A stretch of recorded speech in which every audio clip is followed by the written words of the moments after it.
Justice is सर्व। तो बहुत बार सुना है हमने कि यार justice is serve, but what is justice? तो अगर हम जस्टिस की बात करें तो who would be better to ask than a lawyer जो कि पिछले 5 सालों से प्रैक्टिस कर रहे हैं and have seen lot of ups and downs की व्हाट एग्जैक्टली इज जस्टिस। तो आज जो ये श्रृंखला हम शुरू कर रहे हैं, this is angry young professionals of India, और angry young professionals of India who will be telling us the harsh Indian truth behind why the Indians are still angry but not getting what they deserve. तो आज मेरे साथ हैं mister गौरव, या मैं कहूं तो वकील साहब, गौरव साहब। Thank you so much. Thank you so much for having here. So, it's गौरव भाई, जनरल इंट्रोडक्शन, मुझे पता है वकील लोग बहुत खतरनाक होते हैं, मुझे भी पता है, नहीं, बट एक नहीं। नॉर्मल इंट्रोडक्शन एक देखो मेरा नाम गौरव सिंह है। थिंग कि I have came from a very long distance in India only, but बहुत दूर से इस शहर में दिल्ली में मैं आके मैंने अपने लॉ की पढ़ाई कंप्लीट की and then I pursued my career in 2019 when I started my journey as an advocate. And from there onwards it's been 5 years, 5 awesome decorative years, जिसको कि मैं ये कभी नहीं कह सकता that कि कैसा प्रोफेशन है ये क्या नहीं है. There are lots of ups and downs, no doubt in it.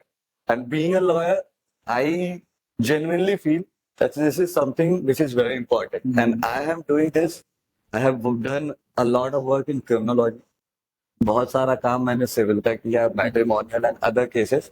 And right now I'm having a contractual agreements with different companies as well. So it's a very nice and very dynamic platform to, you know, serve the nation. This is one of the most noble profession in the world, because as an advocate, it's not something that you are doing for your own. It's you are helping others, and this is a way of, you know, just to help the nation. Right? And I'm so proud to be one, and I'm so glad that you. It is really great Gaurav भाई that आप ये कर रहे हैं। मैं मानता हूँ बहुत नोबल प्रोफेशन है, बिकॉज मेरे को कभी कभी मतलब याद आता है, तो मैं नहीं था उस टाइम पर, बट 1947 में हमें जो मिला है, जो हमारा गिफ्ट है, वो हमारे बहुत ही नोबल लॉयर्स की वजह से है। हम आज उनको बापू कहते हैं। वो भी एक एडवोकेट थे। मैं कहूँगा मतलब शायद ये वर्ड मतलब मैं एग्जैक्टली नहीं सही कह पा रहा हूँ, बट वो भी एक एडवोकेट थे। उन्होंने बहुत सारी चीजें करी। फिर हमारे जो पहले प्रधानमंत्री थे जवाहरलाल नेहरू, वो भी हमारे एडवोकेट थे। तो मैं मान रहा हूँ कि हम लोगों को जो मिला है इतना बड़ा गिफ्ट, इसमें एडवोकेट्स का या हम कहें वकीलों का, मैं बेटर टर्म, क्योंकि हम हिंदी लोग हैं तो हम वकील ज्यादा कहने में ज्यादा मैं बेहतर समझ रहा हूँ। तो मेरे को मतलब हम लोगों ने चीजें देखी हैं कि चलो हमने देखा है, हमारे जो मतलब जिन्होंने हमारा कॉन्स्टिट्यूशन बनाया है बाबा साहब, तो उन्होंने वो भी एडवोकेट। तो बस एक सवाल जिससे मैं स्टार्ट करना चाहूंगा, ये शायद मैं मतलब शायद बहुत ज्यादा ब्लंट हो रहा हूँ, शायद आप मतलब वो जो लेगेसी इन लोगों ने शुरू करी थी, मतलब बीइंग नोबल एक अपने कंट्री के लिए, ठीक है, मान लीजिए जो 2024 में प्रैक्टिस कर रहे हैं, तो वो लोग क्या इस लेगेसी को, मतलब मैं नहीं कह सकता कि क्या हुआ क्या नहीं हुआ, बट क्या ये लोग कंटिन्यू कर रहे हैं या उस लेवल पर भी हैं?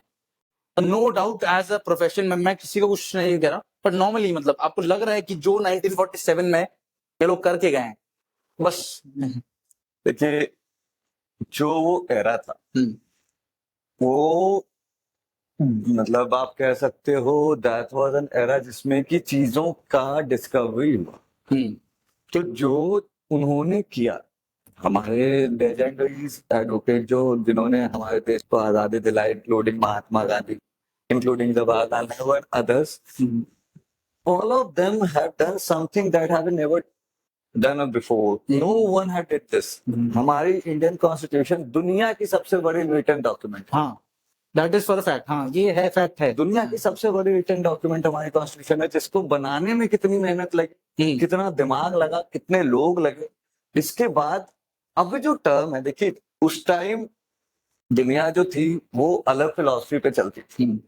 हमें रिसेशन नहीं झेलने पड़ते थे। हम लोग India was a fully satisfied country, जिनके पास फिर टर्म्स हुए 1947 में हमें आजादी मिलने के बाद, जब हम अपने सारी चीजों को लेके हम आगे बढ़े, तो उसके बाद आज का जो टर्म है, आज के advocates they are trying to become someone like Mahatma Gandhi, but वो नहीं है। चैलेंजेस, मतलब चैलेंजेस बहुत ज्यादा। मतलब मैं ये समझ सकता हूँ कि उस टाइम पर जो कंडीशंस थी टू, मतलब अपने, मतलब जो भी आपका प्रोफेशन है, मैं केवल वकालत की बात नहीं कर रहा, कोई भी चीज को उस टाइम पे कंडीशंस आज की कंडीशन में बहुत ज्यादा बहुत आसमान का फर्क बहुत डिफरेंस है। मैं मान सकता हूँ। उस टाइम रीच आउट करना मुश्किल था, आज रीच आउट करना इजी है।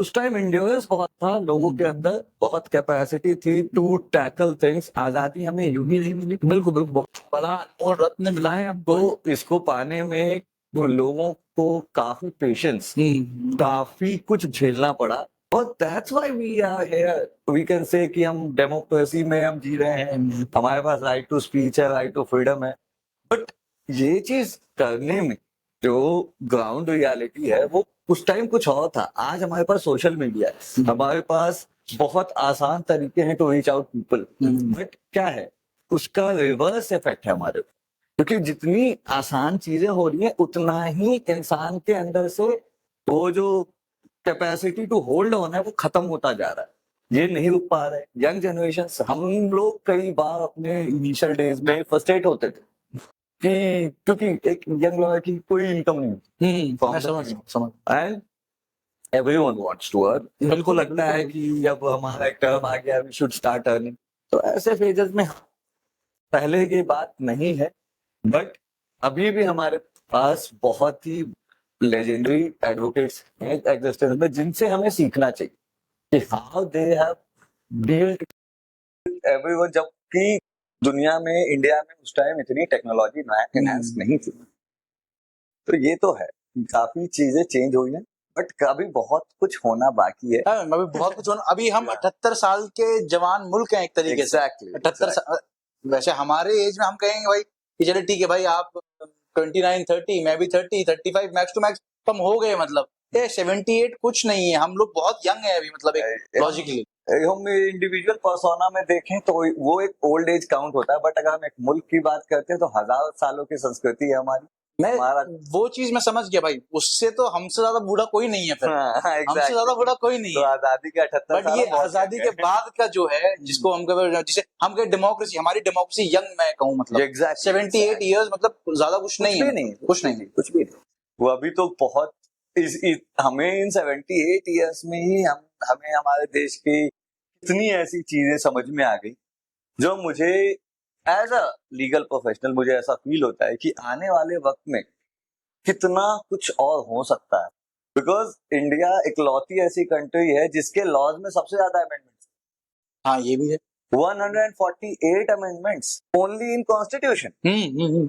तो कहने का मतलब है कि इतने अमेंडमेंट्स इसलिए हो रहे हैं क्योंकि हमारा देश है, ये दुनिया की सबसे खूबसूरत कंट्री है। बिल्कुल बिल्कुल, और कोई दो राय नहीं है। एग्जैक्टली। और यहाँ पे जिस हमारे जो godfathers of legal professional थे, उन्होंने आज से 70-80 साल पहले वो चीजें सोची जो हम आज डील कर रहे हैं। तो उनका जो थॉट प्रोसेस था वो अभी क्या है कि यहाँ के लोगों से मैच नहीं करता। बिल्कुल, जो भी लोग हमारे साथ आज के टर्म में हैं उनके साथ मैच नहीं करता, बट उनकी सोच ऐसी थी कि आज होने वाले हादसों पे, आज होने वाले क्राइम्स पे उन्होंने लॉ तब लिखी दी।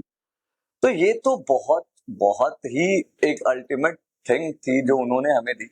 And now it's our responsibility and duty, being a young advocate और being a new advocate of this era, ये हमारी रिस्पॉन्सिबिलिटी है कि उनकी दी हुई इस अमानत को सहेज के अच्छे से हम पास ऑन करें, और हमारी प्रोफेशन, हमारा ये देश और भी अच्छा, लीगली अच्छा हो। अच्छा गौरव, अभी हमने बात करी वास्टनेस की, मतलब मुझे पता है इंडियन लीगल जो सिस्टम है बहुत वास्ट है, और इसी वास्टनेस को लेकर के मैं आपसे बस एक छोटा सा क्वेश्चन वैसे छोटे नहीं होते हैं, बट फिर भी ऐसा कोई केस जो आपको लगा हो कि ये उस वास्टनेस को एक्सप्लेन कर सकता है, मतलब फिट बैठता है। जी हाँ, बिल्कुल। मेरे साथ मतलब वैसे तो इस प्रोफेशन में हर केस अपने आप में एक इंडिविजुअल ऑरा लेके आता है आपके पास, इंडिविजुअल उस पे आपको मेहनत करनी पड़ती है, और जो भी चीजें हैं उसमें आप कभी भी ये नहीं सोच सकते कि ये केस किसी और केस से आइडेंटिकल है तो चीजें भी वैसी होंगी। छोटे से छोटा फैक्ट पूरी केस को बदल देता है। और मेरे पास ऐसे तो काफी केसेस थे, but one of my favourite नहीं कहूंगा, बट वैसे तो बट या द थिंग इज कि one of my favourite case was कि इट वाज ऑन 2022, जब 5 बच्चे दे वर हियर फॉर बीटेक, तो सादा यूनिवर्सिटी से बीटेक का एग्जाम दे रहे, तो वो पढ़ाई परस्यू कर रहे थे, एंड उन्हें पुलिस ने इनलीगली डिटेन कर लिया for a murder case. Murder case, yeah. They have charged on section 302 of IPC, and मतलब कोई भी डायरेक्ट एविडेंस पुलिस के पास कभी नहीं थी इन दिस सिनेरियो, बट क्योंकि वो बच्चे थे और they all are coming from Bihar, अच्छा, वो यहाँ के थे भी नहीं, अच्छा, तो पुलिस ने आसपास एक इंसिडेंट हुआ होगा या नहीं हुआ ये तो मैं नहीं जानता हूँ फॉर दैट टाइम, लेकिन पुलिस ने इन्हें इनके घर से उठाया 5 बच्चों को, और मतलब इनलीगल डिटेंशन एक इतनी बुरी चीज है लीगल फील्ड में जो नहीं होनी चाहिए, और इनके साथ हुआ। इन 5 को जेल में पहुंचा दिया गया, और they were not sent to a juvenile home, जबकि ये माइनर थे, they were first year students, अभी 18-19 के होंगे, they have not cross the age of 21, तो इनको जुवेनाइल केस इन पे होना चाहिए था, जुवेनाइल जेजे में होना चाहिए था, जेजे एक्ट के अकॉर्डिंग, बट इनके ऊपर आईपीसी के चार्जेस लगाए गए, इनको इन 5 को 302 के उसमें केस में कन्विक्ट किया गया। और जब ये केस मुझे मिला, मैं पटना से, मैं खुद बिहार का हूँ, अच्छा, जैसा कि मैंने बताया अभी कि मैं बिहार से आया यहाँ पे अपने आप को स्टेबल कर रहा हूँ, तो वहाँ के ही मेरे कुछ रिलेटिव्स मेरे नोन, उन्होंने मुझे बताया इस इंसिडेंट के बारे में, और उन्होंने मुझे बोला कि to help them out, pursue करने को इस केस को। तो मैंने इन सभी बच्चों से मिला, मैं उनके पास जाके उनसे बात करी, सारी जानकारी इकट्ठा की कि क्या एग्जैक्ट सिनेरियोस थे, और this is where I got shock कि इनमें से किसी, पुलिस के पास ना वेपन था, पुलिस के पास ना फैक्ट्स थे, पुलिस के पास ना एविडेंस था, कुछ भी नहीं था, पुलिस को बस केस क्लोज करना था, उनको केस मतलब दिखाना था कि दे हैव डन समथिंग, उन्होंने 5 बच्चे अरेस्ट कर लिए फॉर अ मर्डर केस, क्योंकि एट द एंड कोई कुछ भी करे, judiciary prevails on everything. Judiciary, मतलब one of the pillars of the Indian democracy. Yes, and one of the most rigid pillars, जो कि हर 5 साल में बदलती नहीं है। हाँ, ये भी है। हमें इस पिलर पे इतना गर्व है कि हम लोग इसी पिलर की वजह से बचे हुए हैं। Exactly, this is the only place or the part of democracy जो कि अपनी बेनिफिट में अगर काम कर भी रहा है तो उससे देश का नुकसान नहीं।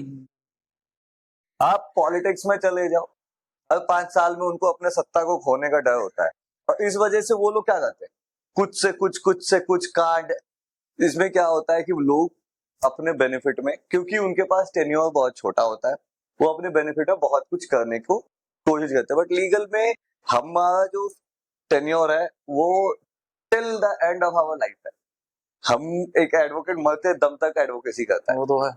We don't वो ओथ वाला हिस्सा हो जाता है। Exactly. कसम खाई भारत माता की जय। yes, हमारे एथिक्स में है कि we can have retirement, हम अपना रिटायरमेंट ले सकते हैं as per hour choice, but ले ही नहीं पाते क्योंकि जिंदगी ऐसी हो जाती है हमारी की केसेस के साथ ही, और इस केस में हमारे साथ वही हुआ।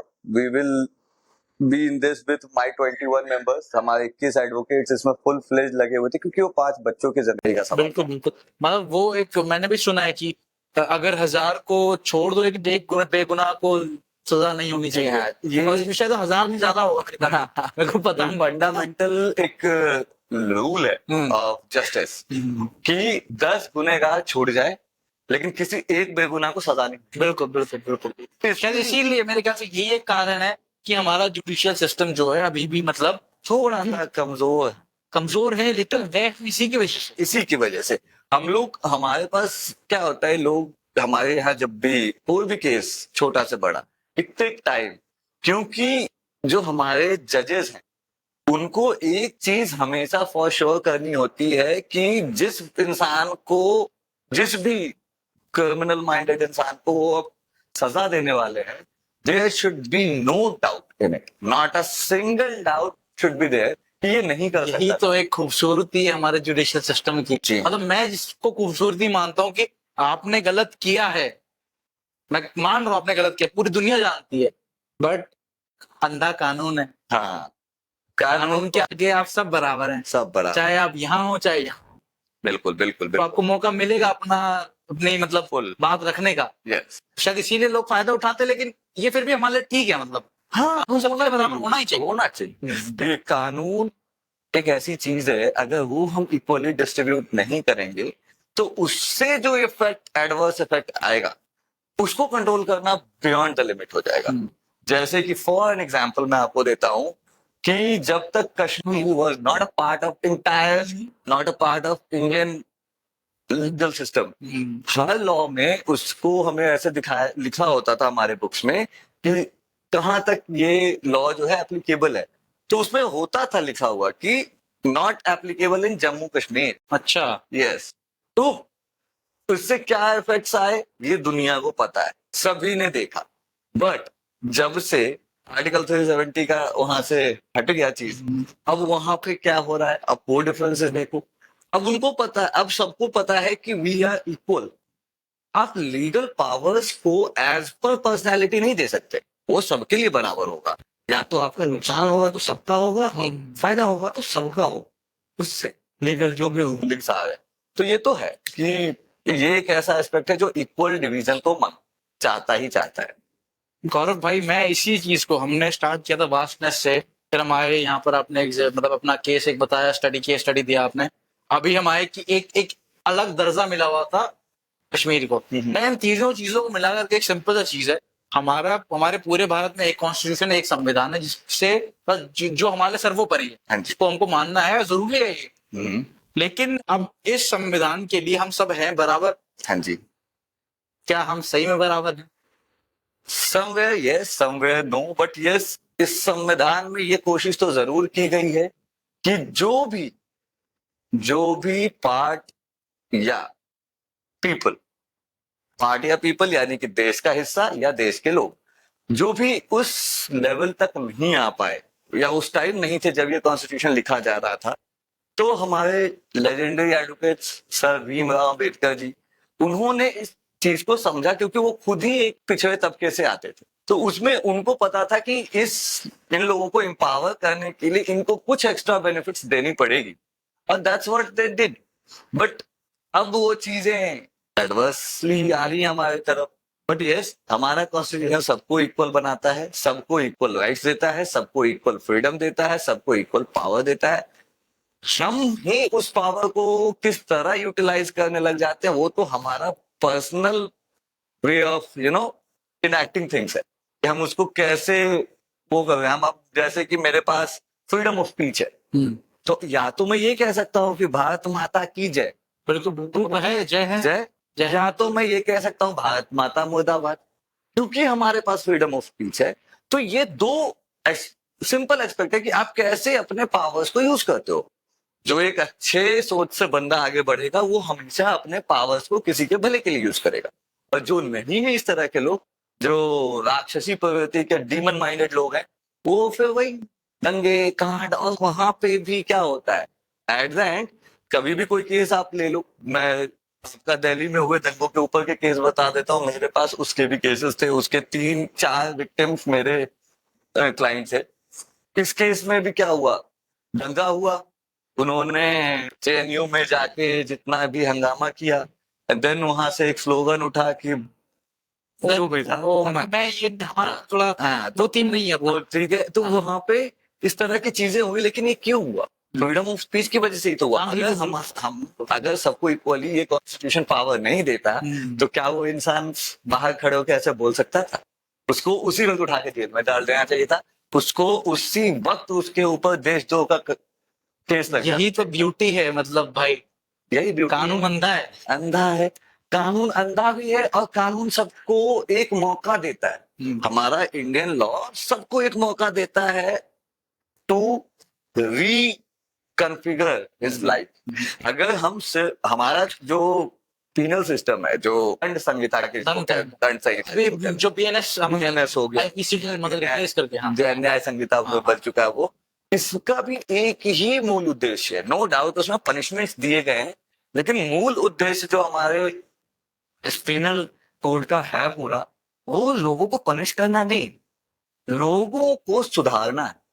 हमारा जो लीगल सिस्टम है वो पनिशमेंट के ऊपर काम नहीं करता। ये चीज आपने बहुत बढ़िया कही है गौरव भाई, क्योंकि हमारे जितने भी लोग यहाँ पर मतलब अभी हम लोग ये समझते हैं कि ये जो बीएनएस है ये हमको पनिश करने के लिए, नहीं, आदमी यही समझता है, यही तो लॉजिक है। ये पनिशमेंट इसीलिए लोगों को एम्पावर करने के लिए उनको नॉलेज देना बहुत जरूरी है। यस, तो ये नॉलेज बहुत जरूरी है, क्योंकि अगर मैं कहूँ कि मैं भी एक टाइम के लिए बोलूँ कि यार अगर मैं ये काम नहीं कर रहा हूँ तो मैं डर इसलिए रहा हूँ क्योंकि मुझे डर है कि मेरे को पनिशमेंट मिलेगी। हाँ, होता है। जैसे स्कूल टीचर वाला ऐसा, हाँ, सेम स्कूल में डर लगता है कि भाई पनिशमेंट मिलेगी इसलिए होमवर्क नहीं किया तो पनिशमेंट मिलेगी। लेकिन यहाँ पर अब वो नॉर्मल से वही बता एक लॉयर जब समझाने बैठ रहा है तो वो समझाते हुए एग्जैक्टली, तो वही मतलब आप जो मतलब मेरे हिसाब से सही लग रहा है वो यही है, मतलब जो आप बोला ठीक है, आपको सुधारने के लिए है हमारा सिस्टम ये। और ये पनिशमेंट्स इसलिए है ताकि जैसे सपोज कीजिए कि कोई एक क्राइम आपकी सोसाइटी में हो जाता है किसी भी तरह का, तो उसका इम्पैक्ट क्या है सोसाइटी पे, वो किस तरह का इम्पैक्ट डाल रहा है, और जब वो इनेक्ट हुआ, वो क्राइम हुआ, तो क्या किसी सिर्फ इंडिविजुअल का नुकसान था उससे, या सोसाइटी एट लार्ज को नुकसान हुआ उससे। तो हम जब एक क्राइम, एक मर्डर केस ही रख के चलो, सिंपल सा है, एक बंदे का किसी ने मर्डर कर दिया, अगर हम उसे क्रिमिनलाइज नहीं करेंगे तो murder will become a trending thing. सब किसी न किसी को मार रहे होंगे, क्योंकि सबको पता होगा कि कुछ होना तो है नहीं। इसी चीज को बदलने के लिए लॉ सिस्टम, लीगल सिस्टम हर देश ने बनाया, लेकिन हमारा जो है हम उसको रीफ्रेम कर चुके हैं इस तरह से, हमेशा से ही ऐसा बनाया गया कि उस सिर्फ गुनहगार को सजा नहीं देनी, उसको सजा दे के सोसाइटी एट लार्ज को ये मैसेज देना है कि ये गलत काम, ये करोगे तो ये होगा तुम्हारे साथ, तुम मर्डर करोगे तो हो सकता है तुम भाई फांसी पे चढ़ जाओ, या तुम्हें 14 साल की सजा मिले। 14 साल इज इट्स, मतलब आप समझो कि बहुत बड़ा पार्ट होता है, बहुत बड़ा पार्ट। 14 साल में मतलब एक बच्चा वयस्क, मतलब वयस्क तो नहीं बोलेंगे लेकिन टीनेज लाइफ में आया पहुंच जाता है। तो द थिंग इज कि अगर किसी एक बंदे को ये सजा मिलती है, तुम एज अ इंडियन सिटीजन, मैं जो खुद फील करता हूँ वो ये है कि लोगों को समझना चाहिए कि crime is not the question you are dealing with. मैं जानता हूँ कि हर कोई पैदा होता क्रिमिनल नहीं होता, सिचुएशन और सर्कमस्टांसेस क्रिमिनल बनाते हैं लोगों को, लेकिन कई बार आसान रास्ते अच्छे नहीं होते। You know, you can not always choose a easy way, because just to reach your you know, जो भी जहां आपने पहुंचना जो टारगेट है आपका, आप आसान रास्ता कभी अच्छा नहीं होता। वैसे तो पर्सनली आसान रास्ता को कमजोर भी बनाता है। एग्जैक्टली, आपका इंड्योरेंस खत्म हो जाता है, आपका फाइटर जो फियर आपका जो होता है आपके अंदर, attitude to fight against everything, वो खत्म हो जाता है, क्योंकि आपको लगता है इजीली निकलो, हर जगह से फटाफट भागो, शॉर्टकट्स लो। शॉर्टकट्स कभी काम नहीं आता, shortcuts will take you to a dead end most of the time, और इन क्रिमिनल्स के साथ यही होता है।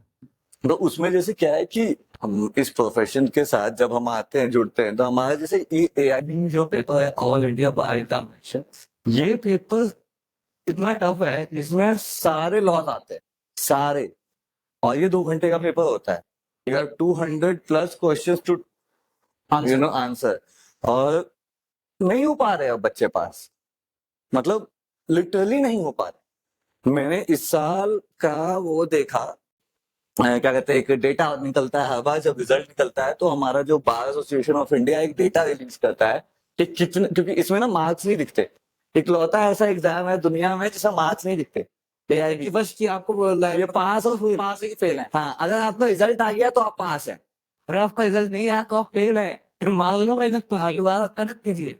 पर ये एक ओपन बुक एग्जाम होता है। अच्छा, यस, इसमें आप किताबें लेके जा सकते हो, एग्जाम में आप किताबें लेके बैठोगे, और तब लोग पास नहीं हो पाते। उसके पीछे रीजन ये है लैक ऑफ एजुकेशन। भाई वकालत करने तो आप चले आए, लेकिन आपको ये नहीं समझ में आया कभी कि वकालत एक समंदर है और आप एक डुबकी लगा के नहीं पाओगे कुछ भी, घूमना पड़ेगा अंदर तक। अब उसमें क्योंकि आपके पास सारे लॉ से सवाल आ रहे हैं, business laws, family laws, criminal law, civil law, arbitrational, पता नहीं क्या क्या क्या क्या क्या क्या, मोटर व्हीकल एक्ट, सब घुसा पड़ा है उसमें। तो आप तब तो आंसर दे पाओगे ना जब आपको ये पता होगा कि सवाल है किस सब्जेक्ट से रिलेटेड, है ना। तो ये रीजन है।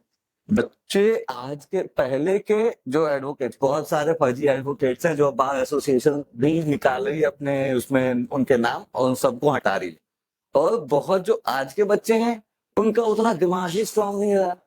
रीजन कुछ भी, there are so many reasons, but उनके पास अब नहीं है इतना कैपेसिटी, और जिनके पास है उनके पास नहीं है अपॉर्चुनिटी। तो कहने का मतलब है कि ये जो बहुत अप्स एंड डाउन से भरा हुआ है, बट स्टिल एक ही चीज ऐसी है जो हमें हमेशा खुश रखती है एक एडवोकेट को, कि we are doing something for the betterment of the society. हम लोगों की, इस देश में रहने वाले हर एक नागरिक की मदद करते हैं, चाहे वो लॉ फ्रेम करते वक्त हमारे फोर फादर्स, हमारे जो लेजेंडरी एडवोकेट्स ने करा वो, या फिर जो आज भी हमारे सीनियर एडवोकेट्स हैं, they are doing phenomenal job. बहुत सारे ऐसे लैंडमार्क जजमेंट्स लेके आ रहे हैं, चीजें बदल रही हैं इस देश में। छोड़े बहुत, हाँ यार, लूप्स हर जगह है, लूप्स नहीं होंगे तो कानून रिजिड हो जाएगा, और रिजिड लॉ वो फिर वो नहीं रहता, डेमोक्रेटिक नहीं रह जाता वो, और बस ये वो यूरोप में ऐसे टाइप हो गया, डिक्टेटरशिप हो जाएगा कि ये करोगे तो मरोगे। जैसे आप सऊदी चले जाओ, वहां पे क्या है, they have very very fast disbursement of case, वो तुरंत डिसाइड करते हैं, और उस डिसीजन के चक्कर में यू नेवर नो किसने गलत डिसीजन आ रहे हैं। द थिंग इज, अब हम ही लोग को सालों लग जाते हैं कई बार कुछ केसेस उनको समझने में, उसको हैंडल, उसको खत्म करने में, मतलब 0 to 100 तक की जो जर्नी है वो पहुंचाने में सालों लग जाते हैं। अब वो क्यों लगता है? क्योंकि फैक्ट्स इतने बदलते हैं, सर्कमस्टांसेस इतने बदलते हैं कि आपको उसके अकॉर्डिंग केस बदलना है। हम फैक्ट्स नहीं बोलेंगे, हम ये कहेंगे कि शायद हम में ही कमी, हमारा जो सिस्टम है, हमारा जो संविधान है, या जो हमारे जो संहिता है, इसमें कोई मतलब ये बहुत प्योर है, पाइस है, मतलब बहुत बढ़िया लिखे गए हैं। मतलब बाबा साहब ने लिखा है तो बहुत जबरदस्त बनाया है, ड्राफ्ट बनाया है, मतलब मैं मतलब वाकई में बहुत बढ़िया है। लेकिन बस बात ये है कि हम बदल जाते हैं, यस, शायद इसीलिए ये फैक्ट नहीं रह जाते। देखिए सिचुएशन, हमारे क्रिमिनल लॉ में कहा जाता है कि there are 2 main ingredient of a crime. One is mens rea, यानी कि मेंटल कंडीशन, और सेकंड इज एक्टस रियस, अच्छा, यानी कि एक्शन ऑफ द डूअर, जो बंदे ने किया। इन दो में से एक भी एलिमेंट मिसिंग है, एक भी मिसिंग है तो वो क्राइम नहीं।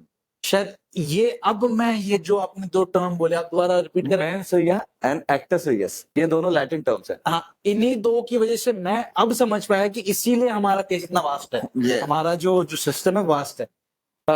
इसी के ऊपर बस एक मतलब मैं मतलब कंटिन्यू कर रहा हूँ इसी को, मतलब कंटिन्यू करूंगा को। मतलब पहले तो मैं ये समझता था कि यार एक लॉ है, ठीक है, अब इसके अगेंस्ट अगर किसी ने कुछ कर दिया है तो सिंपली अगर वो अक्यूज्ड है तो एक्शन लो, और नहीं है तो उसे आप फ्री करो।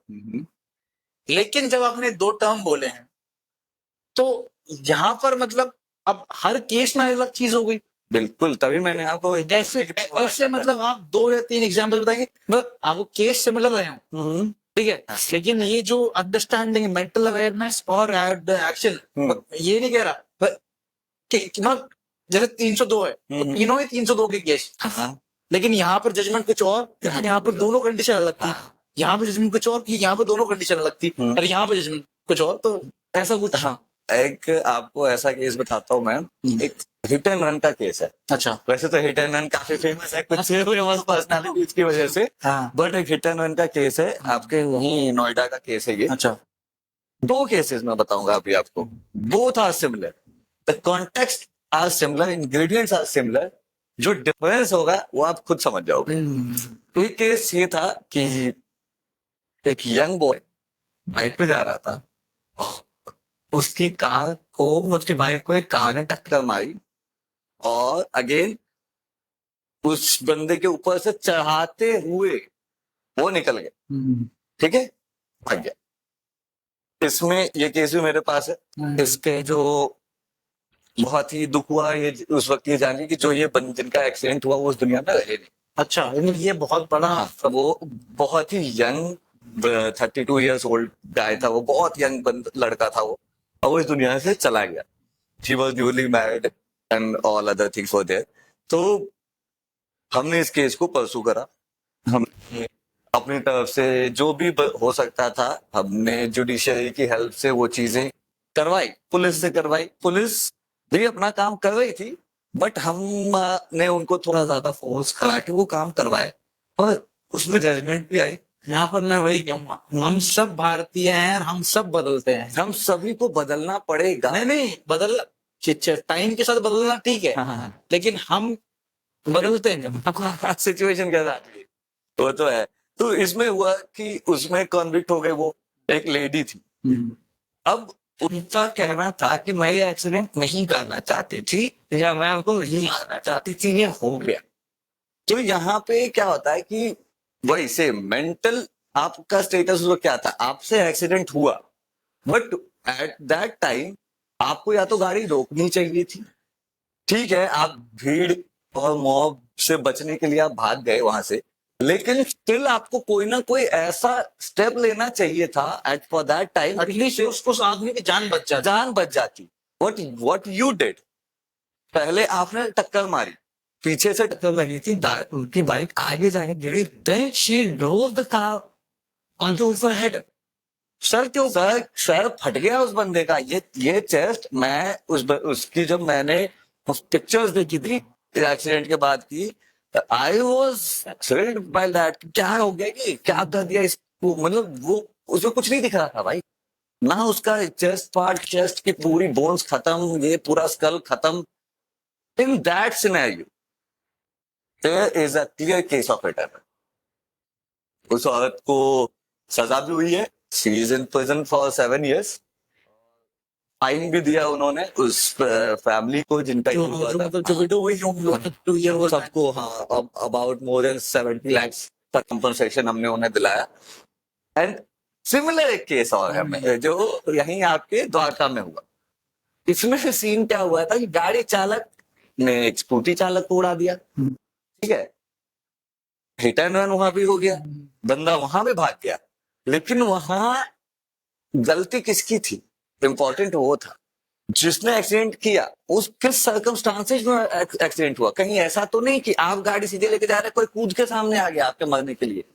होता है ना, लोग ऐसा करते हैं कि अचानक से सामने आ जाएंगे to create a fake incident और फिर आपसे पैसे ले लेंगे, तो ऐसा भी हो सकता है। तो इस केस में ऐसा ही था कि एक स्कूटी वाला जानबूझ के इनकी गाड़ी के सामने आ जाता है, अच्छा, और इनकी हल्की सी टक्कर लग जाती है, जिसके बाद वो जानबूझ के गिरता है, और वो 2 दिन बाद 3 दिन बाद ही FIR करता है। 3 दिन बाद? 3 दिन बाद, जो भी 24 घंटे के तो हो जानी चाहिए, वो 3 दिन बाद FIR करता है। और ये उसके वो होते हैं FIR के इंग्रेडिएंट्स में कि उसने कंसल्ट किया है विद हिज फैमिली कि केस करूं या ना कि करूं कि ना करूं कि क्या करूं, अब FIR करो कि ना। तो अब ये देखो सर्कमस्टांस बड़ी पारिवारिक फैमिली है। बहुत पारिवारिक, बहुत ज्यादा है।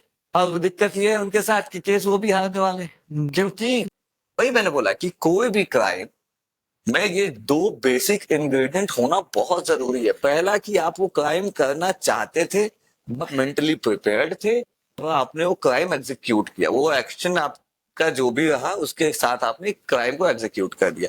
और एक होता है कि गलती से, नेग्लिजेंस से, या मिस्टेक से, या कभी कभार राइट टू प्राइवेट डिफेंस। ये एक ऐसा लॉ है जो हर इंसान को इस देश में ये ताकत देती है कि अगर बात आपकी जिंदगी पे है तो आप किसी की जान ले सकते हो।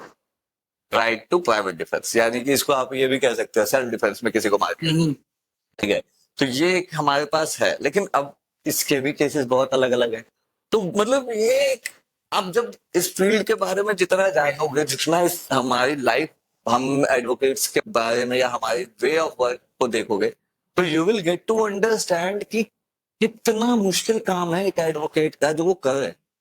We are not. और भाई मैं ये कहना चाहूंगा कि अब जो मैं समझा आज अभी बात करके कि एक जो एडवोकेट है, हमारा वकील है, वो केवल लॉस को नहीं जानता है, वो आपकी साइकोलॉजी भी जान रहा है। यस यस क्योंकि हमारा मैं आज समझ पाया, मतलब अभी तक मैंने आपको वही कहा कि एक नियम है, अगर 10 लोगों ने एक ही चीज करी है तो 10 को एक ही सजा दे दो। जी हाँ, लेकिन वही है लेकिन भाई सर्कमस्टेंस, ये दो आपने जो एग्जांपल दिए अभी कि एक के साथ क्या हुआ, एक के साथ क्या हुआ, और शायद इसीलिए मतलब बहुत ज्यादा, मतलब आप कह रहे थे जिन्होंने हमारे जो लेजेंड्स जिन्होंने ये चीज लिखी है, मतलब कॉन्स्टिट्यूशन लिखा है, उन्होंने आज के हिसाब से इसको सोच के लिखा था। उनकी तो हैट्स ऑफ उन लेजेंड्स को, मतलब इतना मतलब बहुत बहुत नमन है उन सभी लेजेंडरी एडवोकेट्स और लीडर्स का जिन्होंने हमारे देश को इतना अच्छा संविधान, क्योंकि इतने अच्छे आज के समय में हम हर कोई ये व्यक्ति यही सोच रहा है कि यार लॉ है, इसको तोड़ दो।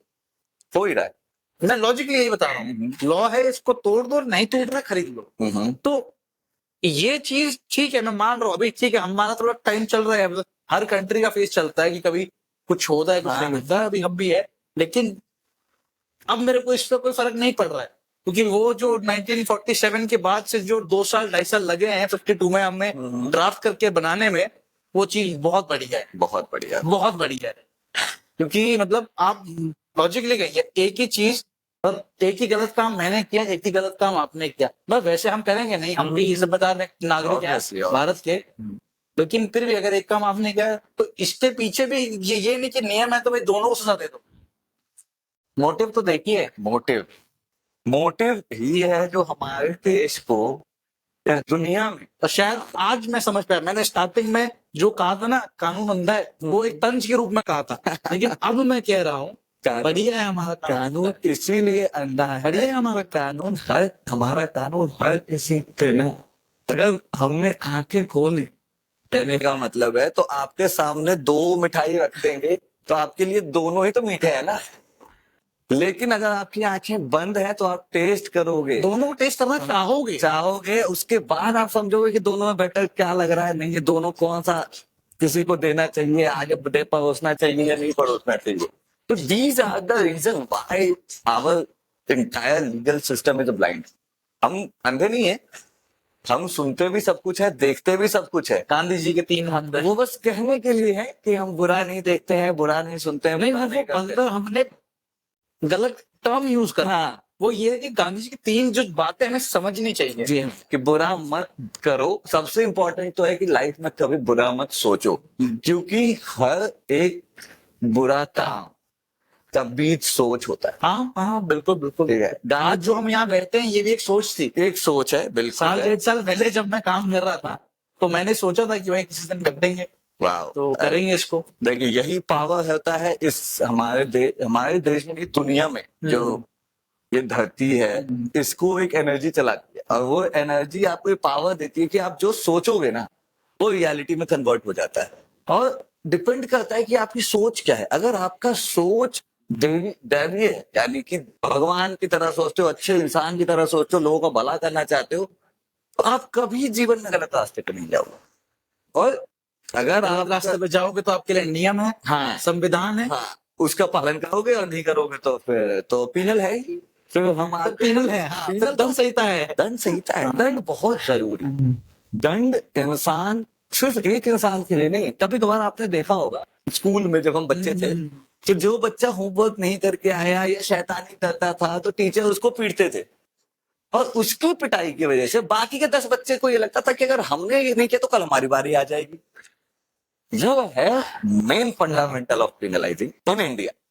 हम एक को सजा देते हैं ताकि 100 वो गलतियां करने से पीछे हटे, वो गुनाह करने से पीछे हटे, किसी भी तरह का, चाहे चोरी हो, चाहे वो रेप हो, चाहे वो मर्डर हो, किसी भी तरह के ऐसे गैर कानूनी काम करने से पहले वो डरे, और डरेगा तो भी तभी ये देश आगे बढ़ेगा। गलत काम करने से डरो, तभी लाइफ भी अच्छी होगी, हमारे देश में चीजें अच्छी होंगी, और सबसे इंपॉर्टेंट कि फिर हम लोग फियरलेस होकर दुनिया में जी पाएंगे, खुल के घूम पाएंगे। और थोड़ा सा हम दो लोगों को बर्डन भी कम होगा। नहीं, ये बर्डन कम नहीं होना चाहिए। कभी नहीं होगा वैसे तो। जरूरी नहीं है कि केस ना हो, हाँ। लेकिन हमारे पास जो मतलब एक धरोहर है 1992 में जो हमारे पास आया है, वो चीज मतलब जैसे अभी आपने कहा 148 अमेंडमेंट्स आए हैं, more than 140, more than 148, more than 148। और मैं ये अमेंडमेंट सिर्फ आपको एक बताया अभी, उसके अलावा हर एक लॉ में अमेंडमेंट्स, चाहे वो पिनल लॉ, ड्यूटी है, ड्यूटी है, ये हर किसी के अकॉर्डिंग, क्योंकि हमारा लॉ जो है वो एग्रेसिवली चेंज होता है विद दैट सिनेरियो। हर एक बंदे पे जो एप्लीकेबिलिटी होती है लॉ की वो एक अलग तरह से होती है। अगर किसी भी केस को, मैं तो बिल्कुल चाहूंगा कि आप कभी इसको ना लाइव कभी देखने का मौका मिले तो जरूर कोशिश लाइक देख लो। नहीं देखो किसी और का कुछ। नहीं, मैं आपका नहीं कह रहा, मतलब मैं ये चाहूंगा कि आप ना लाइव ये चीज कभी एज अ व्यूअर देखो, क्योंकि जो थॉट बदलेगा ना चीजों को देख के, आज जैसे मैंने आपको जो चीजें बताई हैं, ये तो 0.00001% भी नहीं जो हम लोग डेली झेलते हैं। डेली, चाहे देखो हर प्रोफेशन में during the period of Covid work from home हो गया, सिवाय एक के, वो थे हम एडवोकेट्स। हम उस पेंडेमिक में भी हर रोज कोर्ट जाते थे, हर रोज अपने जिंदगी को ताक पे रख के जा रहे थे। हमें नहीं पता था कि आज जा रहे हैं तो वापस आएंगे तो कोविड लेके आएंगे कि उधर ही पकड़ के हॉस्पिटल पहुंच जाएंगे। हमारे कितने कलीग्स इस दुनिया से चले गए, हमारे कितने सीनियर्स, बहुत शांति दे, खुश रहे जहां है। कहने का मतलब ये है कि हम लोग जो काम करते हैं ना, इसमें हम सेल्फलेसली काम करते हैं। हाँ, हम डिमांड करते हैं फीस बिकॉज हम मेहनत करते हैं। बिल्कुल बिल्कुल। हमने हर एक एडवोकेट जो भी आज अपने जिस मुकाम पे पहुंचे हैं, चाहे वो हमारे लीडर्स कपिल सिब्बल साहब हो या हमारे जो मेरे मेंटोर हैं, I just love him because कि उनके जैसा डायनामिक एडवोकेट मैंने नहीं देखा। एंड उनके जैसा मैं भविष्य में बनना चाहता हूँ कि इंसान वैसा होना चाहिए कि सेल्फलेसली काम करते हैं, कभी ये नहीं सोचते कि इस केस से कितनी इनकम। हाँ, हम चाहते हैं, पैसा सभी कमाना चाहते हैं, हम भी चाहते हैं, बट हम किसी का पैसे की वजह से नुकसान नहीं करना चाहते। और ये एथिक्स जो है बहुत इंपॉर्टेंट है। हमारे यंग जनरेशन को मैं यही सलाह देना चाहूंगा, मैसेज देना चाहूंगा कि if you are coming to the legal profession, पहले तो think about millions of times because it's not a cup of tea. Legal profession is not a cup of T कि आपने आए, आपने करा और भैया कल से आपको तो बहुत सारे पैसे आने लग जाएंगे। नहीं, जूते घिस जाएंगे, हालत खराब हो जाएगी, गर्मी ठंड बरसात में दौड़ना पड़ेगा, भागना पड़ेगा, काम करना होगा वो भी दूसरों के लिए, और तब जाके कुछ छोटा मोटा शुरुआत हो पाया तो हो जाएगा। तो पहले अगर आप आना चाह रहे हो, इस फील्ड में आना चाह रहे हो, तो अपने आप को दो चीजों के लिए तो बिल्कुल डिवोट करके आओ कि काम सेल्फलेसली करना है और प्रॉफिट और पैसा बिल्कुल नहीं सोचना। ये दो माइंडसेट लेके आओगे तो भी आप इस प्रोफेशन में स्टेबल कर सकते हो, थोड़ा ठहर सकते हो, अदरवाइज भाग जाओगे, तभी भाग जाते हैं। भाई अब हमको लगता है कि थोड़ा फिनिश करना चाहिए, तो मेरे उससे पहले बस दो चीजें हैं जो फाइनल मेरा जो क्वेश्चन होगा वो थोड़ा मतलब मैं उसको बाद में चलो बात करते हैं। एक जो सेकंड मतलब क्या कहेंगे उसको हम, लास्ट क्वेश्चन तो पहले वाला क्या कहते हैं, सेकंड लास्ट। तो वही मतलब हमारे को जो इमेज मतलब लॉयर्स की हमने देखी है, मतलब मैं तो नहीं कह सकता क्योंकि मैं थोड़ा बहुत मतलब मैंने मतलब एक तो आपसे मिला हूँ, तो आज तो मतलब मैं काफी चीजें समझा हूँ, सीखा हूँ, तो उसके लिए आपको बहुत बहुत शुक्रिया। लेकिन हमारे जो अभी भी जो मतलब सोसाइटी है वो अभी भी यही समझती है कि यार ये लोग काला कोट पहन के गलत का साथ देते हैं, गलत को बचाते हैं। एक छोटा सा किस्सा, मैं ऐसे किस्सा नहीं बोलूँ, मुझे इसको बोलना भी नहीं चाहिए क्योंकि कोर्ट में मेरे ख्याल से कोई भी ऐसी चीज नहीं दिखाई जाती, एविडेंस के लिए यूज नहीं होती क्योंकि आपने पिक्चर में देखी है या कहीं ऐसी जगह। तो मैं इसको वो वैसे जो भी ना, लेकिन आपने एक मूवी देखी होगी दामिनी, हाँ जी, हाँ जी, चड्डा साहब देखे ना आपने? बिल्कुल बिल्कुल। तो वो चड्डा साहब वाला जो है वो इमेज, तो ठीक है, वो थोड़ा मतलब थे, रईस थे, मतलब दिखते थे कि भाई चलो भाई मेहनत करिए, तो उनकी उम्र थी, उन्होंने करा काफी कुछ। तो मेरे को लगता है कि अभी भी जो मतलब जो नॉर्मल सोसाइटी है वो एडवोकेट्स को चड्डा साहब की तरह देखती है कि चड्डा साहब दामनी के ऊपर, दामनी सही है तो भी दामनी ऊपर प्रूव कर रही है। देखिए चड्डा साहब के सामने उसी मूवी में हमारे सनी पाजी भी थे। हाँ ये तो है, ये तो है, ये तो है। There are contrast in our profession. There is a lot of things जो कि लोग मेरा सिंपल सा मतलब मैं आपको मतलब सिर्फ क्वेश्चन मैं आपको बस एंड करके दे रहा हूँ कि एज अ मतलब वकील कई लोग जो पढ़े लिखे लोग हैं वो समझते हैं कि भाई वकील कोई गलत काम नहीं करता है, वो आपको गलत काम करने से या तो बचाएगा या तो संभाल देगा कि भाई गलत काम मत करो। हम्म, तो ये उनके लिए जो जो समझ रहे हैं, जो इनसे इन लोगों से जुड़े हुए हैं, लेकिन कई लोगों को अभी भी लगता है कि तो मतलब इस चीज के लिए एक छोटा सा मैसेज कि आप नॉर्मली लोगों को बता पाए कि यार जो हम हैं हम वो नहीं है जो आप समझ रहे हैं। ये तो देखिए बिल्कुल फैक्ट है। देखिए एक एडवोकेट जो है ना वो बाउंडेड होता है एथिक्स से, बिल्कुल ठीक है, और हमें ये प्योर एथिकल जॉब है, मतलब मेरे को लग रहा है बहुत एथिक्स ही है जो एडवोकेट्स को बाकियों से अलग करता है। जैसे आप डॉक्टर्स को मानते हो, same goes with the advocates, we both are pursuing a profession जिसमें हम लोगों की जिंदगियां बचाते हैं। बिल्कुल ठीक है, वो अलग अलग बीमारियों से बचाते हैं और हम अलग अलग केसेस से बचाते हैं। अब जैसे कि फॉर एन एग्जांपल चड्डा साहब की बात करते हैं तो चड्डा साहब जैसे एडवोकेट्स जो होते हैं, फर्स्ट ऑफ ऑल इनको तो डिफेंस लॉयर कहते हैं। अच्छा, defence lawyers are phenomenal, like वो क्रिमिनल केसेस में हमेशा क्रिमिनल को डिफेंड करते हैं। बट आप देखो एक ड्यूटी ऑफ दिस प्रोफेशन कि इससे कोई फर्क नहीं पड़ता कि हम क्रिमिनल को डिफेंड करते हैं कि हम एक विक्टिम को डिफेंड की तरफ से कर रहे हैं। हम जस्टिस के लिए हम खड़े होते हैं सिर्फ जस्टिस के लिए, क्योंकि हमें ये पता है कि हमारा क्लाइंट, हम डिसाइड नहीं करते कभी भी, एक एडवोकेट कभी भी परसेप्शन क्रिएट नहीं करता है टुवर्ड्स इट्स क्लाइंट। वो आपने क्राइम किया है नहीं किया है, अगर आप मुझे ये कहोगे ना कि आपने क्राइम नहीं किया है तो मैं यही मान के चलूंगा कि आपने क्राइम नहीं किया है। और जैसा कि मैंने आपको बताया कि जुडिशरी का फंडामेंटल एक ही है सबसे, कि 100 गुनहगार छूट जाए लेकिन एक बेगुनाह को सजा नहीं चाहिए। तो हम ऐसा नहीं कि हमने किसी क्रिमिनल को छुड़वाया, या फिर हम जब किसी डिफेंस केस में हम किसी क्रिमिनल को, किसी को भी एक्यूज को हम डिफेंड करते हैं तो हम इसी माइंडसेट के साथ उसको डिफेंड करते हैं कि वो नहीं है क्रिमिनल, उसने ये क्राइम नहीं किया है। और अगर वो क्राइम हुआ है तो सर्कमस्टांसेस क्या है, वही मेंटल और वो यस, क्या वो ये क्राइम करना चाहता था, क्या ऐसा है कि वो क्राइम करने के लिए वो हमें प्रिपेयर्ड था कि नहीं ये क्राइम मुझे करना है। तो बहुत सारा एक्सपेक्ट आता है। और जब भी कोई भी केस हम करते हैं किसी भी केस के साथ डील, तो हमें क्लाइंट ही सिर्फ दिखता है, हमें सिर्फ पता होता है कि इस बंदे को, इस बंदी को, या जो भी है उसे बचाना है, लेकिन हम कभी भी किसी को गलत फोटो नहीं करते। ये लॉ में है ही नहीं, हम झूठे सबूत नहीं दे सकते कि कुछ भी कहीं का ला के दे दिया, ये इलीगल है तो ये नहीं हो सकता।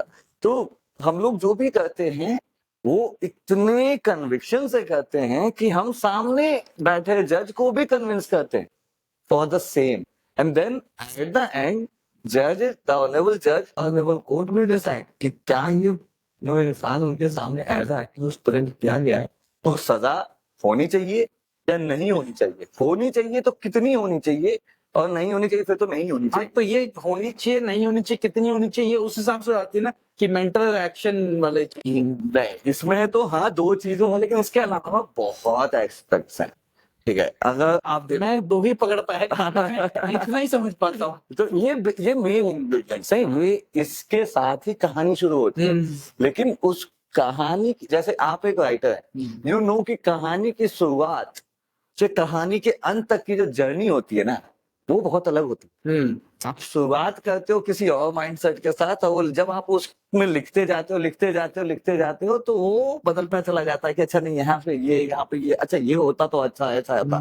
Same goes with this profession, जैसे जैसे केस बढ़ता है केस में कई ऐसे फैक्ट्स, कई ऐसी चीजें सामने आती हैं जिससे कि ये समझ में आता है कि ये बंदा क्रिमिनल तो नहीं, क्राइम कर दिया इसने, हो सकता है कई बार बहकावे में, कई बार इंटॉक्सिकेशन में, कई बार इन ग्रीड, किसी चीज की लालच में, मतलब there are different kind of things जो ये चीज डिटरमाइन करती है कि इसको कितनी सजा होनी चाहिए। और बहुत, मतलब मैं तो ये कहूंगा कि हमारा काम तो फिर भी एक पार्टी को समझ के करते हैं, हम एक अपने क्लाइंट के पास, जज का काम, जो जज का काम है, इट्स अ फेनोमेनल जॉब। तभी न्यायमूर्ति कहा जाता है। न्यायाधीश, न्यायमूर्ति होते हैं वो। अब उनके साथ देखिए कितना बड़ा एक सिनेरियो होता है, आपने इसका भी पक्ष सुनना है, आपने इसका भी पक्ष, और उसके बाद आपको दोनों को तोलना है कि किसको करे भाई, और किसको तोलना करे। भी मतलब मैं समझ पा रहा हूँ, तोलना आपने उनकी मेंटल, मतलब जो अभी आपने वो टर्म कहा, मैं शायद उतना नहीं जान पा रहा कि मैं शायद उतना मतलब लॉ में आप नहीं। बहुत ही अच्छा समझ जा रहे हैं चीजों को, आप जिस तरीके से पकड़ रहे हैं, ये अगर आम इंसान समझ जाए ना, हमारे देश का हर एक आम आदमी अगर ये बात समझ जाए कि we are working for them only, तो हमारी वकीलों की जो इमेज है वो बदल जाएगी। वकीलों से लोग डरते हैं। मुझे इस देश के हर एक इंसान से एक सवाल है मेरा कि आप हर अच्छी चीज से डरते क्यों? बाद में ये भी सही, Why you are afraid of all the good things? आपको डॉक्टर से डर लगता है तो ये लगा देगा कि नहीं, कुछ भी है, लोग कहते हैं हॉस्पिटल जाओगे तो भाई फिर तो बिल ही बिल फटेंगे तुम्हारे। बचा कौन है आपको? आपको पुलिस से डर लगता है, आपको वकीलों से, जज से डर लगता है, और जिनसे आपको एक्चुअली डरना चाहिए आपको उनसे डर नहीं लगता, बिजनेसमैन। सारा खेल तो उन्हीं का करा हुआ है ना, पूरी दुनिया में जो चीजें कर रहे हैं वो बिजनेसमैन कर रहे हैं। आपको डरना उनसे चाहिए कि वो उनसे आप संपर्क बनाना चाहते उनसे आप दोस्ती करना चाहते हैं, और जो आपके भले के लिए काम कर रहे हैं उनसे आप डरते हो, उनके लिए आप एक गलत इमेज अपने दिमाग में बना लेते हो, और सिर्फ अपने नहीं, औरों को भी औरों को भी वही बताते हो, आप वही चीज स्प्रेड आउट करते हो। अब विश्वास नहीं करेंगे इस बात पे कि मैं खुद मेरी फैमिली से लड़के एडवोकेट बनाऊं। नहीं, बहुत बहुत बढ़िया एडवोकेट बने हैं आप, मतलब thank you so much, thank बहुत यू। बढ़िया है। मतलब मैंने अपनी फैमिली के पूरा, मुझे मेरी फैमिली किसी में नहीं भेजना चाहती थी, जस्ट द फियर कि वाह ये अच्छा नहीं दलदल। मेरा कहना है कि दूर से देख के किसी चीज को गंदा कहना बहुत आसान है, लेकिन उस गंदगी में उतर के उसको फील करके उसको अच्छा बनाना, साफ करना, ये असली काम जो किसी को भी करना चाहिए। हमेशा से पॉइंट आउट मत करो गलतियां, अगर कर सकते हो तो बदलाव लाए, become a change। और पहला चीज अपने आप से आते हैं। हाँ सही बात। The first change that you have to do is to change yourself only। तो इंडिया में भी, हमारे देश में लोगों को अपने सोच को बदलने की बहुत जरूरत है। ट्रस्ट करना बहुत जरूरी है। आप किसी भी एडवोकेट के पास जाइए, आप उनको ऊपर हाँ जज करिए प्लीज, सारे एडवोकेट्स अच्छे नहीं है। आई एम ऑन कैमरा ये बात कह रहा हूँ कि भाई सारे अच्छे नहीं है, खराब भी नहीं, सारे खराब भी नहीं है। They are most of the advocates are becoming legends। Why? अगर वो खराब होते तो वो लेजेंडरी जगह पे नहीं पहुंचते। वो आप नहीं समझ पा रहे हो उनका माइंडसेट। हम एग्रेसिव होते हैं, हमारे साथ एक बहुत ही क्रूशियल चीज रहती है कि हम एडवोकेट्स गुस्से भी होते हैं, क्योंकि इतना करने के बाद भी ना, जब एंड ऑफ द डे हमें ये पता चलता है कि यार कोई वो ही नहीं है, मतलब तो दुख होता है। बिल्कुल, और वो दुख एग्रेशन में बदलता है। बिल्कुल। और इसी वजह से ठीक है यार, हम हैं जैसे। इसीलिए हमने इस जो हमारा जो ये पॉडकास्ट इसका नाम ही रखा है angry young professionals. Thank you for having this conversation, because ये जो है ना, सच में एक मेरे जैसे एडवोकेट के लिए, या मेरे सीनियर्स के लिए, या मेरे बिलवेड जूनियर्स के लिए एक बहुत इंपॉर्टेंट सेगमेंट बन रहा है ये। क्योंकि यहाँ पे आपसे जो बातें कर रहा हूँ मैं, जो आपके साथ इंफॉर्मेशन हमारी शेयर हो रही है, वो ऐसा है जिसके बारे में बहुत कम लोग बात करते हैं। These topics are never being covered। आप जब भी बात करते देखे जाओगे किसी भी एडवोकेट के इंटरव्यू में, लोग उनसे उनके इनकम पूछते हैं, लोग उनसे उनके उनके क्या कहते हैं वो लाइफ के बारे में जानना कैसे चाहते हैं, लेकिन कोई इस प्रोफेशन के बारे में नहीं जानना नहीं। चाहता। ऑन अ सीरियस नोट कोई ये नहीं जानना चाहता कि क्या एक एडवोकेट का माइंडसेट होता है भाई। जब भी वो एक केस लेता है, क्या उसका माइंडसेट पैसा कमाना है? मेरा लास्ट क्वेश्चन ही आपने आधा रिवील कर दिया। Sorry for that. आप कंटिन्यू कीजिए, आप कंटिन्यू कीजिए। तो वही है कि इंसान का माइंडसेट ना बहुत इंपॉर्टेंट है। और जब भी हर एक बंदा जिसके साथ भी किसी तरह की लीगल ऑब्लिगेशंस हो रही हैं, don't hesitate to talk to a advocate. और अगर आपको नहीं पता है कि कहाँ पे आपको जाना है, किससे बात करनी है, तो आप लीगमाइज पे आए। There you can have a free conversation. Knowledge base है जहाँ आप पढ़ के आप समझ सकते हैं। पढ़ के भी नहीं समझो आप डायरेक्ट कॉल करो। हमारे लीगल प्रोफेशनल्स आपकी हेल्प करेंगे to understand. We are not asking और we are not endorsing any brand. हम बस आपको एजुकेट करना चाहते हैं। Knowledge sharing, exactly. Knowledge sharing, क्योंकि बहुत बढ़िया है ये। मतलब हम लोगों को वैसे वैसे मैं मतलब जहां तक मुझे पता है इंडिया में कोई ज्ञान लेना नहीं चाह रहा है, अंदर उस ज्ञान से उसकी इनकम हो जाए। बिल्कुल। तो ये फैक्ट है, ये है। लेकिन अगर कहीं पर आपकी इनकम हो ना हो, लेकिन अगर आप कहीं पर आप सचेत हो जाएं, आपका 2 लाख का स्कैम होने से बढ़िया है कि आप पहले ही बच जाए चीज। पहले ही बढ़ जाए। 2 मिनट एक कॉल कर लीजिए, 2 मिनट के लिए एक आर्टिकल पढ़ लीजिए, हाँ जी। 2 मिनट के लिए किसी किसी से कंसल्ट कर लीजिए। एग्जैक्टली। बेस्ट है। और लोगों को डर लगता है इस बात से कि वो किसके पास जाए। जिसके पास जाएंगे क्या वो कितना चार्ज कर देगा, वो कितने पैसे डिमांड कर देगा, वो क्या फीस ले लेगा, धोखा हो जाएगा। आप सोचो कि एक बंदा जो हमसे मदद चाहता है वो हमें धोखेबाज सोच के आ रहा है हमारे पास। तो ये तो समझ रहे हो? एक निगेटिव थॉट प्रोसेस के साथ वो आता है हमारे पास, और उसके निगेटिव थॉट को पॉजिटिव में कन्वर्ट करने के लिए हम सभी एडवोकेट्स को बहुत मेहनत करनी पड़ती है। बट अगर आप पहले से एजुकेटेड हो, आपको पता होगा कि आप जिस भी लीगल ऑब्लिगेशन में फंसे हो या फिर आपको प्रॉब्लम्स आ रही है कोई लीगली, तो उसका रेमेडी क्या हो सकता है। तो आप अगर नेक्स्ट टाइम जब किसी एडवोकेट के पास जाओगे तो आप ना डरे हुए होगे, ना आपको किसी तरह का डाउट होगा। और द बेस्ट पार्ट इज कि कोई भी आपको बेवकूफ नहीं बना पाएगा, जो कि सबसे इंपॉर्टेंट चीज है। पर इसीलिए लीगमाइज में मैंने ये free of cost consultancy for everyone. मुझे हर दिन किसी का भी फोन आता हो, बट अगर लीगमाइज पे कोई इंसान मेरे से सवाल पूछ रहा है किसी भी तरह के लीगल ऑब्लिगेशन से, तो हम सभी उसको फ्री ऑफ कॉस्ट पूरा जब समझाते हैं उसे केस कैसा है, क्या करना चाहिए, और देन हम उन्हें ओपनली छोड़ देते हैं कि अब आप किसी भी एडवोकेट से बात करने के लिए रेडी हो। आप जाओ वहां बात करो, आपको ज्यादा आप बेटर समझ में आएगा। क्योंकि जिसकी चीज के बारे में आपको नहीं पता है, मैं कुछ भी बोल दूंगा तो वो आपको लगेगा क्या सही बोल रहा है, या फिर ये सोचोगे पता नहीं क्या ही बोल रहा है। दो तरह की बात है। तो वही वाला है कि education makes people in power. Education से ही दुनिया में सारी अच्छी चीजें हो रही है। आप एजुकेटेड नहीं होगे तो नुकसान बहुत ज्यादा होता है, हर सबके साथ हो ही रहा है। बिल्कुल बिल्कुल। मतलब इसी वजह से दैट्स व्हाई ये जो प्लेटफॉर्म है ये लोगों के बेनिफिट के लिए है। प्लीज यूज करें जितना ज्यादा। आपका जो भी इश्यूज हो, we are there to resolve that. आप कॉल करें हमें एनी टाइम।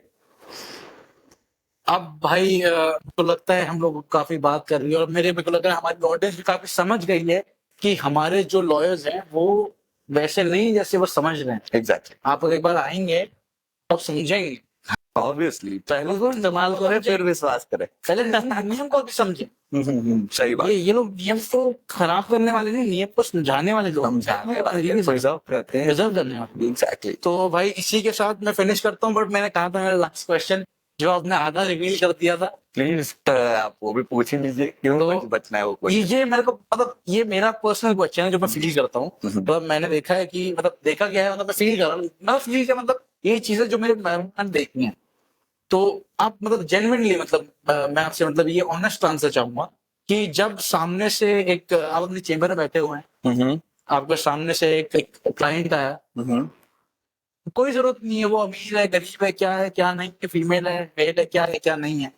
आपको जब फर्स्ट टाइम उसकी साइट दिखती है तो आपको क्या लगता है कि यार इसको जस्टिस दिला, मतलब ये जो आ रहा है ये इसको जस्टिस दिलानी चाहिए, या फिर आप समझना चाहे समझ रहे हो मैं क्या कि अनदर एक और चीज आ गई जिससे मेरे को पैसा मैं कमाऊंगा, ये मतलब पैसा आ रहा है या जस्टिस दिलाने का मौका आ रहा देखिए इस ये क्वेश्चन आपका बहुत ही खतरनाक है। तो इसका अगर मैं देखो मैं बाकी एडवोकेट्स के परसेप्शंस पे तो नहीं जाऊंगा कि क्या उनका थॉट है। प्रोसेस नहीं, है। मैं ये आपका पर्सनल हाँ। पर्सनल व्यू है। अगर मैं खुद की बताऊं आपको तो मेरा एथिक्स जो है, जो लीगल एथिक्स है, वो मैं बहुत फॉलो करता हूँ। और मेरे लिए मेरा हर एक क्लाइंट एक जरिया है लोगों तक ये चीज पहुंचाने का। Law is with you, How is with you? With you. तो इससे कोई फर्क नहीं पड़ता मुझे कि सामने से आने वाला इंसान कौन है। हम किसी को इस तरह से डिफरेंशिएट नहीं करते। लॉयर्स ही एक सेक्युलर जॉब की तरह यूज करते हैं अपने काम को। सेक्युलर काम है हमारा। सेकुलर से मेरे को थोड़ा डर लगता है। हाँ, नहीं नहीं, हम बहुत सेक्युलर हैं। हमारे लिए धर्म का कोई कोई परिभाषा नहीं है हमारे लिए धर्म की। हमारे मुस्लिम क्लाइंट होंगे, हिंदू होते हैं, क्रिश्चियन होते हैं, हर तरह के क्लाइंट्स हैं हमारे पास, और सभी को इक्वल ट्रीट करते हैं। और हम किसी को जज नहीं करते कभी भी कि क्या उसने ये काम किया है। हमारा फंडामेंटल इतना ही होता है कि जो मेरा क्लाइंट इंफॉर्मेशन मुझे दे रहा है वो सच है, और उस सच के आधार पे हम उसे जस्टिस दिलाते हैं। और monetary terms, yes, everyone wants to earn. तो इट डिपेंड्स कि क्या केस है, कैसा केस है, और हर केस के बाद एक्सचेंज। हाँ, फीसेस है, डिफरेंट डिफरेंट एडवोकेट्स हैं जिनकी बहुत हाई फीसेस हैं, बहुत हैं जिनकी बहुत कम है।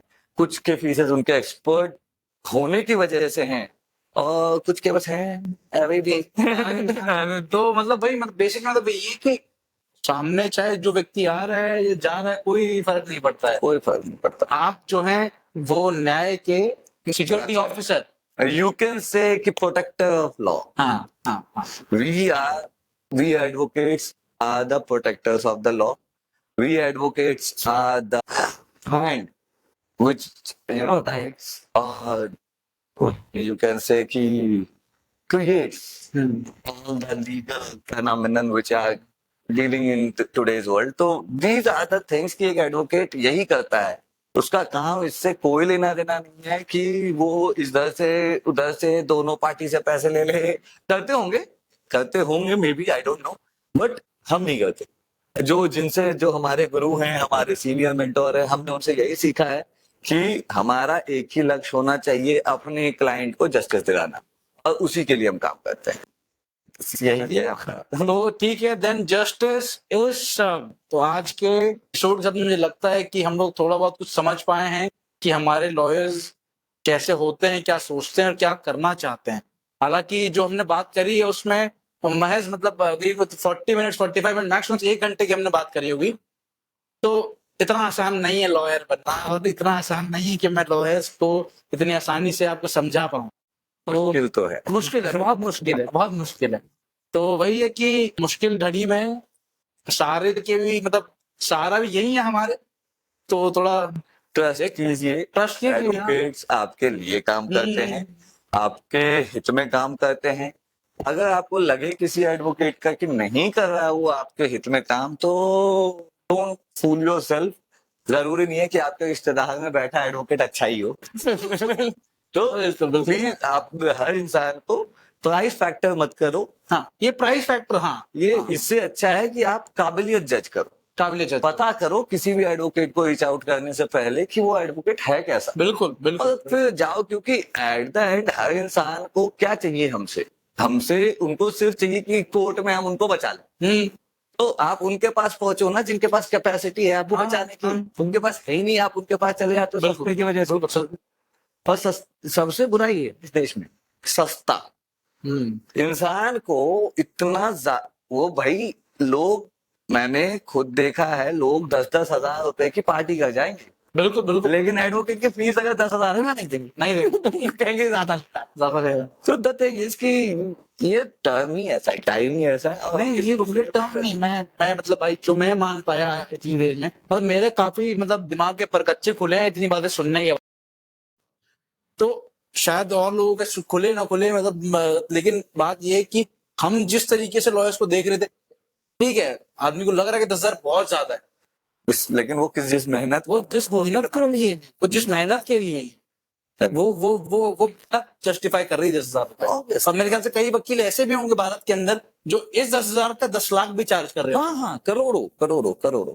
मतलब हमारे हम नाम लेना चाहेंगे हाँ, तो सबको बिल्कुल पता है उनके बारे बिल्कुल बिल्कुल। तो हमारे जो सीनियर टॉप मोस्ट एडवोकेट्स हैं, they are even charging 30-35 lakhs में। बिल्कुल बिल्कुल बिल्कुल। For 5 minutes of stand. हाँ हाँ तो वो उनके एक्सपर्टीज का वो बिल्कुल। है। तो ये एक्सपर्ट जो आपने अभी कहा, मतलब एक्सपर्टनेस का आपका मतलब हाँ, कॉस्ट है। जितना आप किसी भी फील्ड में देख लो ना, आप किसी भी फील्ड में देख लो, जैसे आपने स्टोरी सुनी होगी शाहरुख खान जी की, कि उन्होंने अपनी पहली मूवी 50 रुपए में साइन करी थी। बिल्कुल पहली मूवी उन्होंने 50 रुपए में साइन की थी, और आज is one of the most successful and richest guy on you know industry में। तो ये होता है स्टार्ट फेज में, जब आप सीख रहे होते हो तो आपकी इनकम इसी वजह से कम होती है क्योंकि आप एक्सपर्ट नहीं हो to charge something like that. तो धीरे धीरे जब नॉलेज बढ़ता है, तो इंसान के फेज में लाइफ में दो फेज होती है प्रॉपरली अगर सोचा जाए। एक होता है लर्निंग, बिल्कुल बिल्कुल। ठीक है, जिसमें आपको सीखना है, जितना सीख सको। हम यंग एडवोकेट्स को भी यही सलाह देते हैं कि जितना सीख सकते हो सीखो, क्योंकि because without knowledge you have no one. काला कोट पहन लेने से वकील नहीं बन जाता कोई। कानून की जानकारी होनी चाहिए, कानून क्यों क्या कहना चाह रहा है वो जानना जरूरी। तो पहला फेज है हमारा लर्निंग। उसके बाद आता है दूसरा फेज, जिसमें सिर्फ एक लेटर हट जाता है, पहले। और उसके बाद वो कन्वर्ट हो जाता है अर्निंग। ठीक है, तो समझिए इस चीज को, पहले सीखिए जितना सीख सकते हैं किस तरह से, और फिर उसको आप अपने अर्निंग में लेके आइए। और लॉयर्स का कोई फिक्स वो नहीं कि कितनी फीस डिमांड कर सकते हैं। तो मानिए तो करोड़ों का काम जो दे सकता है वो देगा। बट कभी भी मेरा एक सिंपल सा है कि कभी भी पैसों की वजह से किसी की जस्टिस नहीं रुकनी चाहिए। किसी का काम मत खराब कीजिए, क्योंकि बहुत मुश्किल होता है किसी पे भरोसा करके सच्चाई बताना। बिल्कुल। और अगर कोई ये कर रहा है तो सपोर्ट करे। अगर कभी कभार होते हैं क्लाइंट्स नहीं होता उनके पास पैसा, मैंने भी बहुत ही तो दोनों केसेस किए हैं फ्री ऑफ कॉस्ट। क्योंकि मेन तो यही है ना कि at the end of day जब आप घर आते हो तो आप क्या फील करते हो? सुकून होना चाहिए। और ये सबसे इम्पोर्टेंट है कि अच्छे काम करें। बीइंग एडवोकेट जो आपका प्रोफेशन है, बहुत नोबल प्रोफेशन है ये मेरा। और मेरे जैसे जितने भी एडवोकेट्स हैं उनसे मैं यही कहता हूँ कि don't let this profession go down, क्योंकि जितना आप गिराओगे उतना सबके नजर में हम सभी गिर जाएंगे जिनका इन्वॉल्व। वही एक अगर आदमी गलत हो तो सारे ही गलत करते हैं। फिर वो पूरी सभी को एक मछली पूरे तालाब को कहते हैं ना गंदा कर देती है, वही वाली बात है। तो मेरा सबसे आग्रह है कि जो भी कीजिए सोच समझ के कीजिए, क्राइम की तरफ अग्रसर ना होइए।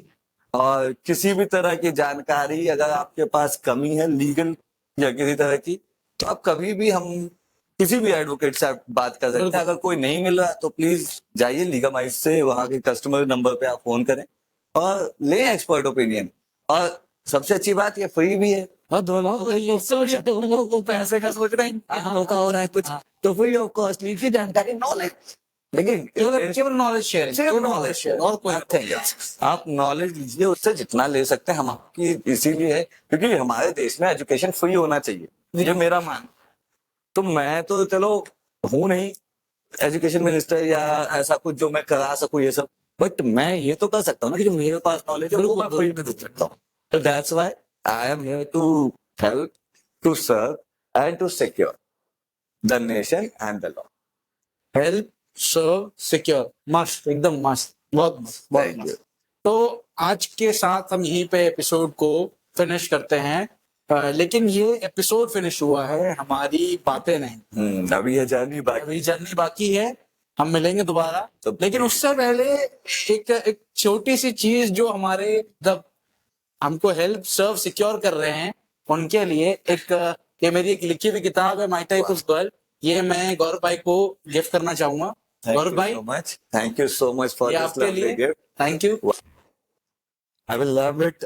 I love to read it क्योंकि मुझे रीडिंग बहुत पसंद है, मैं बहुत पढ़ता रहता हूँ और मुझे बहुत मजा आएगा आपका ये कहानी पढ़ के। Next वैसे time क्या ये सच में आपकी कहानी माई टाइप ऑफ गर्ल व्यूअर्स जानना चाहते हैं? नहीं तो मेरी शादी हो चुकी है और कुछ गड़बड़ हो रही है। Then the type of girl is all here with that. तो आ चुकी है आपके आ चुकी है आ चुकी है चलिए thank you so much. Woman बन चुकी है। ये तो फेज ऑफ लाइफ है सर, है ना। बाकी I wish all the luck कि आप लोग जो इस तरह का काम कर रहे हैं, इस तरह के इंटरव्यूज हम जैसे यंग प्रोफेशनल्स को बुलाएं प्रोफेशनल, तो बहुत अच्छा है क्योंकि सोसाइटी को जानना सच में बहुत चीजों को लेके उनकी जानकारी जो है वो गलत है, तो बहुत जरूरी है कि उनको सही मैसेजेस मिले। और वेरी नाइस और मैं तो चाहूंगा कि और भी हम एपिसोड्स बनाएं, बिल्कुल बिल्कुल बनाएंगे बिल्कुल है ना, बनाएंगे। अलग अलग टॉपिक। क्योंकि मैं समझता हूँ कि लॉ बहुत वास्ट है बहुत ज्यादा और इसे समझने में और थोड़ा समझाने में टाइम लगेगा। हमारे पास टाइम है, हम आपको टाइम देंगे। मैं अच्छे काम के लिए मेरे पास देखिए हमेशा टाइम है। अगर मेरी वजह से मैं अपने देश के लोगों में, अपने देश के लॉ अफेक्टिंग पार्ट जो हमारा है उसको मैं कुछ भी दे सकूं, तो मेरे लिए इससे बड़ी बात और कुछ नहीं है कि मैंने अपने देश के लोगों के, अपने कंट्री के कुछ काम आया। क्योंकि देखिए कंट्री ने तो हमें बहुत कुछ दिया है, हम जो है उसी उन्हीं की वजह से हैं, तो हमें भी रिटर्न में हमेशा अपने देश के बारे में, अपने लोगों के बारे में सोचना चाहिए। बिल्कुल दैट्स व्हाट आई बिलीव और वही कर रहा हूँ। But thank you so much for this lovely gift. मैं लिटरली इसको पढ़ के फिर मैं जरूर नेक्स्ट टाइम जब हम मिलेंगे तो इस पे बात जरूर करूंगा मैं। डेफिनेटली। तो मैं आपको ये बताऊंगा कि फिर आप कहना, फिर आप पूछेंगे ना कि भाई ये टाइप ऑफ गर्ल आपने क्या सोच के लिखी, तो मैं आपको बेहतर समझा पाऊंगा। Nice nice nice. जैसे आपने हमारे बारे में जाना, कल जब फिर मुलाकात होगी तो हम आपके बारे में बिल्कुल बिल्कुल बिल्कुल बिल्कुल इस कहानी के माध्यम से ही। चलिए ठीक है। Thank you everybody and thank you Gaurav भाई for being with us. Thank you so much, बहुत अच्छा लगा। आप लोग भी इनके चैनल को सब्सक्राइब करें, फॉलो करें और ऐसी और भी जानकारियों के लिए हमारे साथ जुड़े रहें।